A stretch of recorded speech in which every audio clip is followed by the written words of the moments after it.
예, 제가 평등법 또는 차별금지법에 관해서 음 나누어서 축조적으로 어 비평하는 기회를 갖겠다라고 했는데 두 번째 시간인 것 같습니다. 사실 뭐 이걸 어느 수준까지 이야기해야 될까 하는 게 참 어려운 문제입니다. 제가 보기엔 한 학기 내내 강의를 해도 모자라지 않을까 하는 생각이 들 정도로 많은 이야기들이 필요한 주제입니다.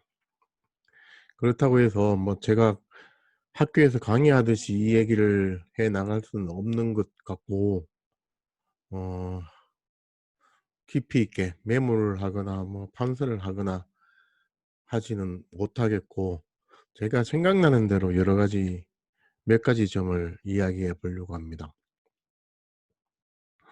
아주 근본적으로는 어 이 사인 간에 왜 평등 또는 차별 금지가 적용되어야 되느냐, 적용될 수 있느냐 라는 것입니다. 우리가 평등에 관해서 음 사실 제가 이게 사실 이야기하기가 참 복잡합니다. 이게 뭐 어떻게 이야기를 꺼내야 될지 하는 것 자체도 참 저도 어려운데,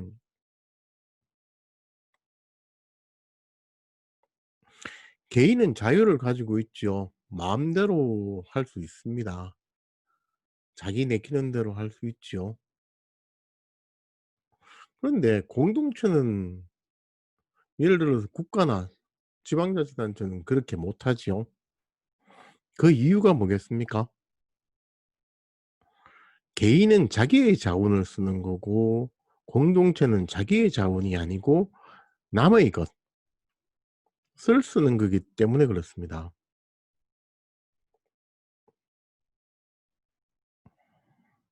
그죠?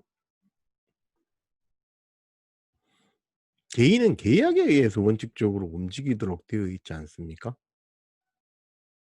근데 그 계약이라고 하는 것은, 계약 자유라고 하는 것은 그 계약을 누구와 체결할 것인가, 어떤 내용으로 체결할 것인가에 관해서 각자 정하면 되는 겁니다. 그런 각자의 정함이 마주치는, 어울리는 사람이 모여서 어떤 합의를 만들어 내면 그게 계약이죠. 그게 꼭 우리가 이야기하는 바 정의로워야 되느냐? 정의로울 필요가 원칙적으로는 없지요. 아주 관념적으로 자유로운 인격을 전제로 하는 것이라면은 우리가 정의로워야 할 필요가 없습니다.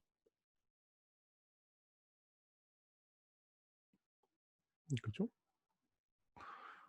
그 어떠한 오프도 저는 '나쁜 오프는 없다. 제한은 없다.'라는 것이 제 생각입니다. 왜? 그럼 상대방을 얻지 못하겠죠.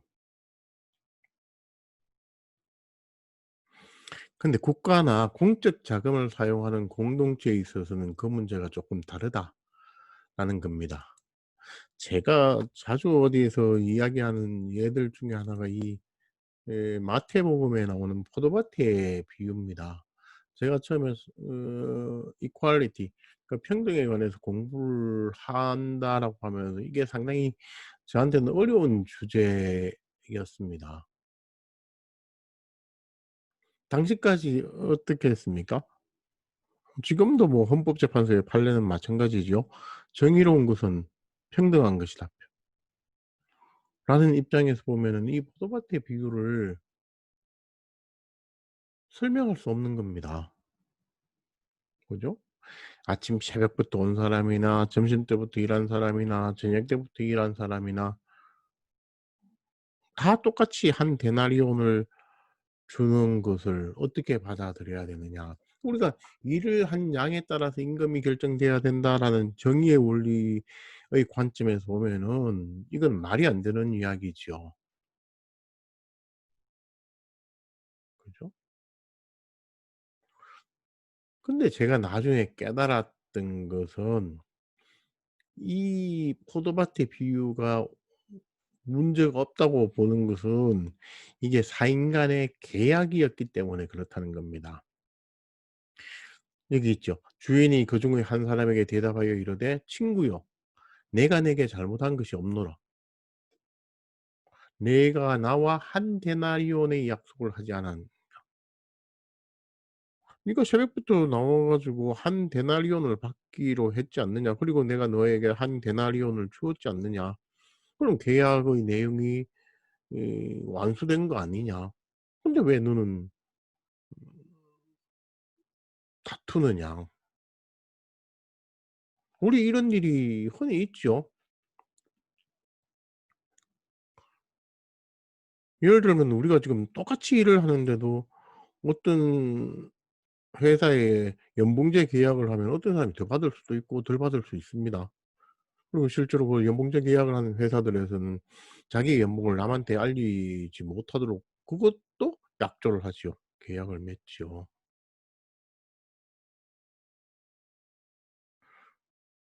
그러니까 이 이야기는 이 포도밭의 비유는 개인은 개인에게 정의로울 필요가 없다는 겁니다. 이 새벽부터 일한 이 사람이 그 약조가 그죠? '포도밭 주인의 오프가 적절하지 않았다.'라고 생각을 한다면은 계약에 응락을 안 하면 되는 것이죠. 그런 것이죠.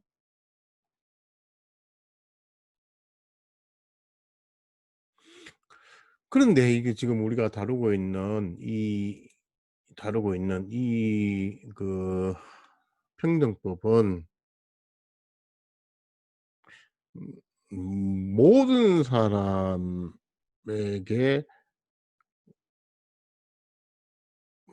평등하게 대우할 것을 강제하는 것이죠. 그것을 강제하지 않은 걸 안 지키면 손해배상 책임을 지게 되고 뭐 특별한 경우에는 뭐 꼭 평등을 지키지 않았다고 처벌을 받는 건 아닙니다마는 나중에 처벌받을 가능성까지도 생기는 것이죠. 이것을 어떻게 정당화할 것이냐라는 겁니다.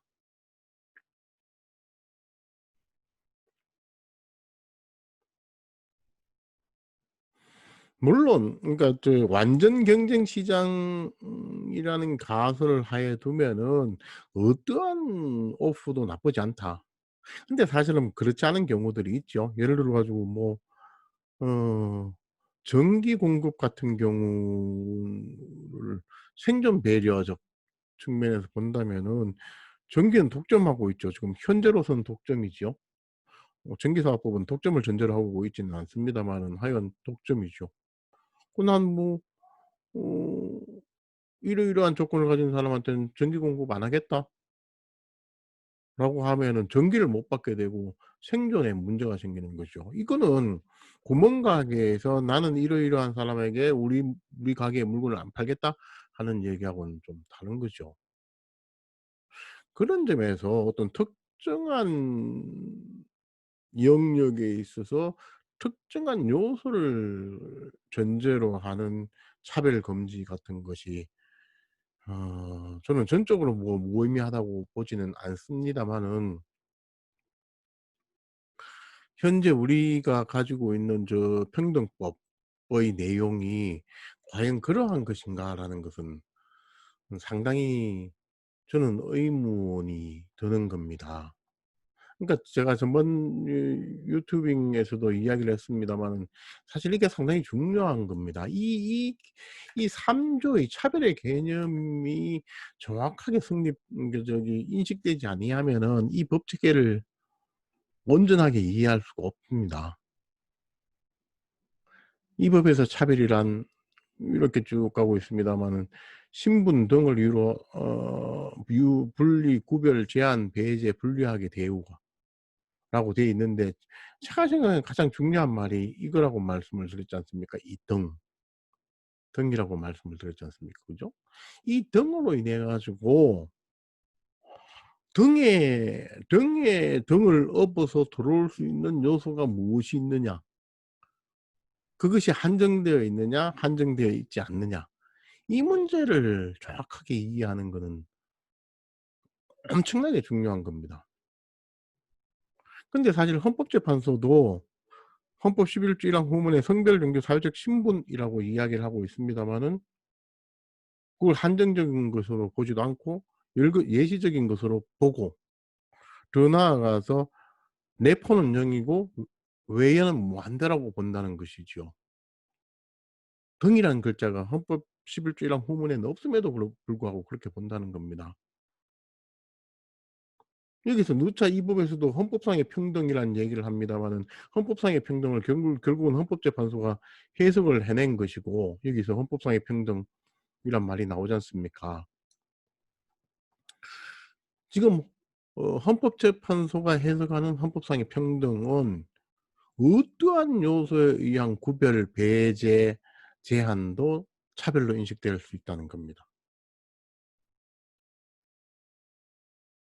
그 헌법상의 그 차별 개념을 여기 그 평등법이 그대로 수용하는 것이라면은 내포는 0 이고 외연은 무한대이다라는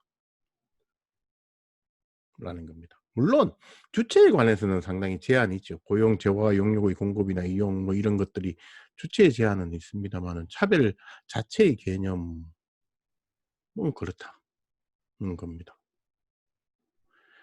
그것을 전제로 하면은 이 법들은 상당히 많은 수정을 필요로 한다라는 말씀을 우선 드려야 된다는 겁니다. 그리고 뭐 여기서 뭐 구체적으로 더 얼마나 얘기를 해야 되는가 모르겠습니다마는 헌법에서는 차별이란 말을 사실은 정당화 심사 이전의 단계에서 어 구별하거나 구별하지 아니하는 것의 의미로 차별을 쓰고 있습니다. 그죠? 이것도 복잡한 이야기입니다마는 근데 이 법에서는 지금 그렇게 안 쓰고 있죠. 정당화되지 아니하는 구별 배제만 차별이라고 하고 있습니다. 그럼 물론 다른 뭐 개별 차별금지법에서도 이렇게 쓰고 있는 것으로 저는 압니다마는 이렇게 쓰는 경우에 헌법상의 평등론에서 말하는 차별이라는 거하고 이 법률 차원에서 이야기하는 차별이라는 게 사실 다른 겁니다. '그래도 되느냐.'라는 문제가 또 생길 거다라고 생각을 합니다. 그죠? 이 점을 부디 정확하게 예를 들어 가지고 여기 지금 뭐 인권위원회에서 보면 21 가지를 들었다. 그런데 다른 뭐 인권 규범에는 뭐 17 가지더라. 우리보다 더 많은 데도 있더라.'라고 하는 게 저는 전혀 중요하지 않다는 겁니다. 이 등의 문제 때문에 그렇습니다. 아니 지금 한번 생각해 보십시오. 헌법에는 세 가지밖에 안 들어가 있지 않습니까? 성별, 종교, 사회적 신분. 그것만 가지고도 모든 음 세상의 삼라만상의 모든 문제가 차별이라고 하고 있지 않습니까? 평등의 문제라고 보고 있지 않습니까? 그죠? 그리고 이 법에서 쪼끔 또 독특한 것 중에 하나는 분리, 구별, 제한, 배제만을 이야기하고 있고 분리, 구별, 제한, 배제하지 아니하는 것이 차별로 될 수 있느냐라는 부분에 대해서는 사실 이 법 전체로 보면은 "아니다."라고 하는 것으로 보입니다. 그죠? 그러니까 헌법상의 평등을 이야기할 때는 같은 것은 같게 다른 것은 다르게 해야 된다는 겁니다. 본질적으로 다른 것을 같게 대우하면 그것도 차별이라는 것이 헌법재판소의 지금 현재 입장이죠. 그렇게 보면 또 사실 헌법상의 평등하고 이 평등법에서 말하는 평등이 또 개념이 달라지는 겁니다. 그죠? '왜 그렇게 안 했을까?'라는 생각을 해볼 수가 있지 싶은데 여기 18 조를 보면은 약간 피하면서도 뭔가 의식하고 있다는 생각을 좀 가지게 됩니다. 사용자가 뭐 편의를 제공해야 된다. 장애인에게는 편의를 제공해야 된다는 겁니다. 같이 대우하면 안 된다는 겁니다. 예를 들어 가지고 뭐 장애인이나 비장애인이나 계단 만들어 줬으면 됐지 이렇게 해서는 안 된다는 것이죠 18 조가. 그죠?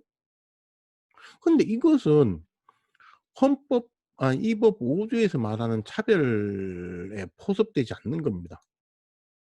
3 조에서 정한 차별을 하여서는 아니 된다 이렇게 되어 있죠. 그러니까 18조 위반은 5조 차별금지 위반이 아니라는 겁니다. 왜 그랬을까? 어려움 때문에 그랬겠지요. 같음과 다름을 구별하는 것의 어려움.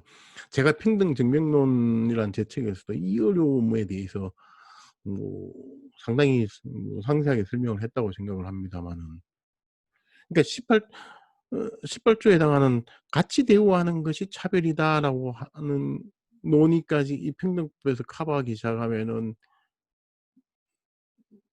너무나 혼란스러울 것 같으니까 이 법에서는 지금 "같이 대우하는 것이 차별이다."라는 것을 의식적으로 뺐다고 저는 생각을 합니다.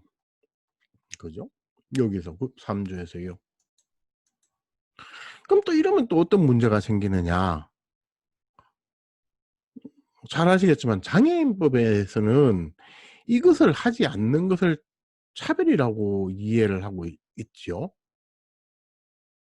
그죠? 장애인법에서는. 이 장애인법은 어떻게 되어 있습니까? 차별행위, 장애인 차별금지법에서는 4조 차별행위에 불리하게 대우하는 경우도 있고, 정당한 사유 없이 장애를 고려하지 아니하는 기준 이게 있고, 3 호에 보시면은 장애인에 대하여 정당한 편의 제공을 거부하는 경우 이것도 차별인 겁니다. 이거 우리 지금 평등법에서 말하는 18 조의 문제지요. 그럼 어떤 문제가 생기겠습니까? 이게 지금 이 평등법은 평등에 관한 일반법이라고 하면서 장애인법에서 차별이라고 하는 것은 커버하지 못하는 문제가 생기죠. 그럼 어떻게 되죠? 장애인법상은 차별인데 평등법에는 차별이 아니라고 하는 요소들이 생긴다는 겁니다. 이 문제는 또 어떻게 하죠?